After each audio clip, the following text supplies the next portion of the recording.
እንደው እንደ ሄርሜላ ሁሉም ሰው የሚጠቋቆምበት አይነት ፍቅር ፈጣሪ አይጣልባችሁ። በጣም ከባድ ነው። ሄርሜላ አንድንም ነገር ሳትኖረው ገና ካሁኑ የሁሉም መጠቋቆሚያ ሆናለች እና ዛሬ እንግዲህ ከኤፍሬም ጋር ተፋጠዋል። ኤፍሬምም እውነትን ይዞ ካች ብሏል ማለት ነው። ኤፍሬም ግን የምሬን ነው፣ ጀግና ብያሃለሁ። እኔ ለሩታም ባይሆን እንኳን የምሬን ነው፣ ለሩታም ባትሉ እውነትን ብቻ ይዛችሁ ሂዱ። ኤፍሬም እውነት አለው ከዚህ ጋር በዚህን ያክል እርግጠኛ ሆኖ የሚያወራበት እውነት ሳይዝ አይደለም። ዛሬ ፊት ለፊት ከሄርሜላ ጋር ተፋጦ ቀለበት አውልቂ እስከ ማለት ድረስ የደረሰው እንደዚህ ሚዲያ ላይ አዋረዳት ማለት ነው። መቼም ከአብርሃም ጋር አቶኝም ተብለሻል። እንግዲህ ውሽሚት። ሰላም ሰላም ቤተሰብ እንዴት ናችሁልኝ? ሰላማችሁ ይብዛ ውዶቼ።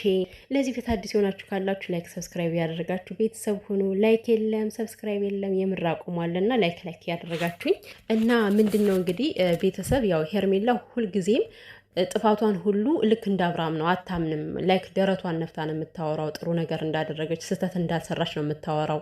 አብርሃምን ንጹሕ በሆነ መንገድ እንዳገኘችው እንደውም ከፍቅር ተገፍቶ ሜዳ ላይ ተጥሉ አጥባ ምናምን ነገር ጽድት አድርጋ ያነሳችሁ ነው የሚመስል እና እንደ የተስተካከለን የጸዳን ሰው አግኝተሽ እንደዚህ ስትመጻደቂ ግርም ነው የሚለኝ እኮ ሄርሜላ። እኔ አሁን ሄርሜላን በዚህን ያክል መናገር ባልፈልግ ደስ ይለኝ ነበር፣ ግን ስራዋ ደግሞ ያስነግራታልና ሲጀመር የተሰረቀ ነገር ይኸው ሁሌም መጠቋቋሚያ ነው የምትሆኝ።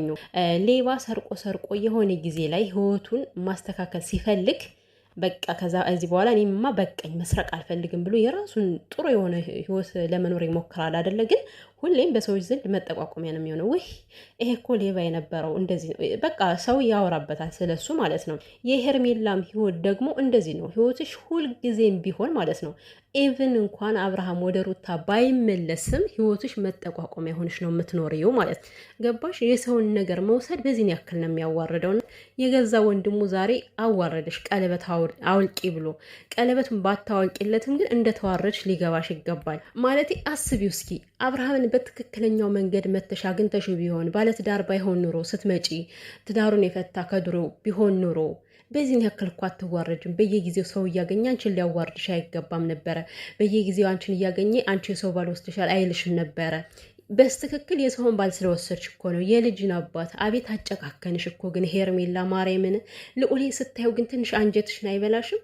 ከዚህ ህፃን ልጅ አባቱን ምንጥቅ አድርገሽ ስትወስጅ የራስሽን ፍላጎት የራስሽን ስሜት አስቀድመሽ በጣም ያሳፍራል እኮ። እና በዚህን ያክል አእምሮሽን ባዘጊው ምን አለበት? እንደው አብርሃምን ተብተብ አድርገሽ ሆኖ ይባላል እንግዲህ። እንደው ለአብርሃም ያስነካሽውን ሳታስቢው አንቺን ማስነካሽና ጭንቅላትሽን ደፈንሽው እንዴ? ማስተዋል አቃተሽ? ሌሎቻችሁ ደግሞ ምንድን ነው እናንተ አውቃለሁ የዝሙት ተባባሪ ናችሁ።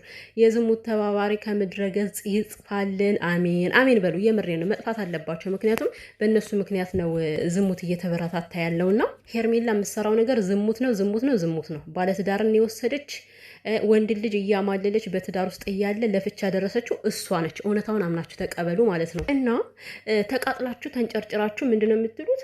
ኤፍሬም እኮ በአብርሃም ይቀናበታል እኮ። በአብርሃም በጣም ነው የሚቀናበት ኤፍሬም። እንዴት አይነት መዝገጥ ነው ግን ይሄ? ኤፍሬም በአብርሃም ማለት ምን ወጣኝ ብሎ ነው? እንዴት በዝሙት ይቀናል እንዴ? የኔ ወዶች መቅናትም ካለብን እኮ በተስተካከለ ትዳር ወይ ከሌ እኮ እንደዚህ አይነት ትዳር ይዟል፣ አምላኪ ወይ ለእኔም እንደዚህ የተስተካከለ ህይወት ስጠኝ ብለን ልንቀና ይገባል። መንፈሳዊ ቅናት። በዝሙት በረከሰ ስራ ማንም ሰው በሚጠቋቋምበት ስራ እንዴት ይቀናል? አብርሃም ታደሰ ልጁን ጥሎ ሴት አስበልጦ የሄደ ወንድ ነው። ታዲያ በዚህ ነው የሚቀናው ወይ? በምኑ ነው የሚቀናው? እንደው የምታወሩት አጣችሁ። ዘንድሮ እናንተም ሄርሜላም እየተቀጣጠላችሁ ነው የምትኖሩት። እመኑኝ ማለት ነው። የሄርሜላ ህይወት ነገርኳችሁ እኮ ከአብርሃም ጋር ብዘልቅም እንኳን ይሄው እንደዚህ የተቃጠለ ነው። በቃ ህይወቷ ሁሌም ሰላም የሌለው ነው። ታውቃላችሁ ሄርሜላ ወደ አብር ስትመጣ ደንቦጭ ያለች ሴት ነበረች። ፊቷ ምናምን ዘንበጥ የምትል አሁን ላይ አሮጊት መስላለች። ሞቀቅ አለ ፊቷ ማለት ነው። ይሄ ምንድን ነው? ሀሳብና ጭንቀት ስለበዛባት አብርሃም ዛሬ ይሄዳል ነገ ይሄዳል እያለች ነፍሷ ጭቅ ስትል ነው የምታድረው። ገባችሁ አይደለም? እና የእናንተ መልአክ እንግዲህ ኤፍሬምን ምን እንዳለችው ሰማችሁ። ኤፍሬምን ልታስደበድብ ነው በዚህ አጋጣሚ ማለት ነው። እነ ሮቤልን ያኔ እንዳስደበደበቻቸው የአብርሃም ወንድም ሆነብኝ እንጂ አንተን ልክ አስገባሃለሁ አለችው ማለት። ተመልከቱልኝ የሩታንና የዝችን ሴት ክብር። ሩታ ይሄን ያክል ጊዜ ከአብርሃም ጋር እንኳን ልጅ ወልዳ ማለት ነው ያኔ እንደዛ መጥቶ ሲያገለማምጣት እንደዚህ ወጣ ያለ ቃላት አልተናገረችውም። ሄርሜላ ዛሬ ምንድን ነው ያለችው? በጣም አስመሳይ ነው ያለችው። ሩታ ግን አንድ ነገር ተናግረው አታውቅም። አያችሁ አይደለ? የእናንተ ንጹህ ሴት ያላትን ማንነት ተመልከቱ። እንግዲህ ቀስ በቀስ ማንነቷ እየወጣ ነው። ሄርሜላ ግን እኔ ፈጣሪን የምለምነው ትክክለኛ ማንነትሽ ወጥቶ አውሬ ሰው እንደሆንሽ ታይተሽ ያኔ በስመ አብ እኔ የምደሰተው መደሰት ማለት ነው። ከዚህ ጋር መተሽ መልካም አስተሳሰብ እንዳለው ሰው ፊትሽ እንደዛ አስመሰለሽ ትመጭና ውስጥሽ ግን ሌላ ነው። የምታደርጊውን ነገር ታውቂያለሽ። አንዴ ፈትቷል፣ የፈታ እኮ ነው። ስለዚህ ህይወቱን መምራት ይፈልጋል፣ መብቱ ነው ትያለሽ። የፈታው በአንቺ ምክንያት እንደሆነ እኛም ደግሞ ነገ ዛሬ እንነግርሻለን ማለት ነው። ነገ ዛሬ እየተከታተልን ነው። ሲጀመር አብርሃም ከአንድ ጋር የተስማማው እኔ ኦልሬዲ ተናግሬያለሁ፣ ባለፈውም ቢሆን አሁንም አብርሃም ሲያጠፋ ሁልጊዜ እሷ ይቅርታ እያለች የምትቀበል ሴት ነች። ስለዚህ የአብርሃምን ክፉ ነገር አትቃወምም እና አብርሃም ከሌሎች ሴት ጋር ከሩታም ጋር ቢሆን መቋቋም የሚያቅተው ነገሮችን መጋፈጥ የሚያቅተው ጥፋቱን ስለማያልፉት ነው። አንድ ሰው ደግሞ ካጠፋ ጥፋቱ ሊታለፍ አይገባም። ሲጀመር ያኔ እንደዛ እርጉዙን አብርሃም ሲለምናት ለምን ይሻላላችሁም ፍቅር ነው ወይ ብለሽ የሩታን ፍቅር ዛሬ ልታቀየው ፈልግሽ? ሩታ አታፈቅረውም ብለሽ የሩታን ፍቅር ልታቀየው ፈልግሽ? አንቺ ቅሌታም ያደፋፈረሽ። እንኳን አንቺ አይደለም ትናንትና የመጣሽው የሩታን ፍቅር ከኢትዮጵያ እስከ ውጭ ሀገር ያለ ከዓለም ውጭ ያሉ በሙሉ ያውቁታል የሩታን ፍቅር። ገባሽ? አንቺ አንዳንድ ተስቶች በምትናገሪያቸው ነገሮች እየወረሽና እየዘገጥሽ እየመጣሽ ነው ማለት ሄርሜላ ውሽሚት። የምሬ ነው። ውሽሚት ከመባል ፈጣሪ ይሰውረን። የአንቺማ ደግሞ እኮ በጣም ይለያል። እና ሰው አስቦ ሲነግርሽ ደግሞ ይሄ ሰው እኮ ለኔ አስቦ ሊሆን ይችላል፣ ሆ መጨረሻ ላይ ምን ይፈጠርብኝ ይሆን ብለሽ ራስን ዞር ብለሽ ልታይ ይገባሻል ማለት ነው። ገባሽ አይደለ? እንደገና ደግሞ ከዚህ ጋር እየመጣችሁ አፋችሁን የምትከፍቱ ዝሙተኞች እዛው ከሄርሜላ ጋር ሄዳችሁ ተጣበቁ ብያችኋለሁ። ብሻችሁ በእግርየዋ ተኙ፣ ብሻችሁ ከራሷ ላይ ሰቅላችሁ ትዙር። እኔ አይመለከተኝም። ስለ ሩትዬ ግን እናገራለሁ ስለሚመለከተኝ፣ ስለ እንቁዋ ሴት። እኔ እንደዚህ ስናገር ምንድነው የሚሉት መሰላችሁ ቤተሰቦቼ? ሩታ ማለት እኮ የተዋረደች ሴት ነች። አብርሃምን በየሜዳው እየለመነች ነው ያለ ማፈራችሁ። አብርሃም እኮ ባሏ ነው፣ የልጇ አባት ነው። በእርግጥ አሁን ላይ ባሏ ባይሆንም የልጁ አባት ነው። አንድ ሴት ደግሞ ትዳሯን ለማስተካከል ዋጋ መክፈል ያለባትን ነገር ትከፍላለች። ሩታ እንደዚህ በምታደርገው ነገር እኔ ምንም አይመስለኝም። ራሷን በቃ የራሷን ህይወት እንድትመራ እኛ በተቻለ መጠን እንነግራታለን እንጂ ትዳሯን ለማስተካከል መሞከረው ይሄ ምንም ነውርና ሸም የለውም።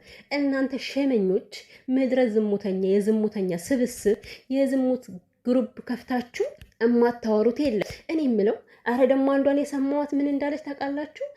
ልዑሌ የዳኒና የአብርሃም ነው አለች ማለት ነው። አሁን አንቺ የአብርሃም ደጋፊ ከሆንሽ ማለት ነው አንቺ ማትረቢ አብርሃም ይሄን ቢሰማሽ ራሱ ማለት ነው አምላኬ ሆይ ምን አይነት በግ የሆነ ደጋፊ ነው የጣለብኝ ነው የሚልሽ። አንቺ ማትረቢ ማፈሪያ። ሲጀመር ልጅ እንዴት ነው የሁለት ሰው የሚሆን? የምትናገሩትን የማያታቁ አንደበታችሁ የማይጣፍጥ በጣም ብዙዎች ያላችሁ ማለት እሴቱ ናችሁ። በቃ ሴት ያልመሰላችሁ የሴት ቅብ የሴት ስም ብቻ የተሰጣችሁ እና የሄርሜላ አለቅላቂዎች ከዚህ ያለፈ ነገር ምንም አትናገሩም። ገባችሁ አይደለ? አንድ ልጅ የሁለት ሰው ነው ብሎ ከመናገር አታልፉም።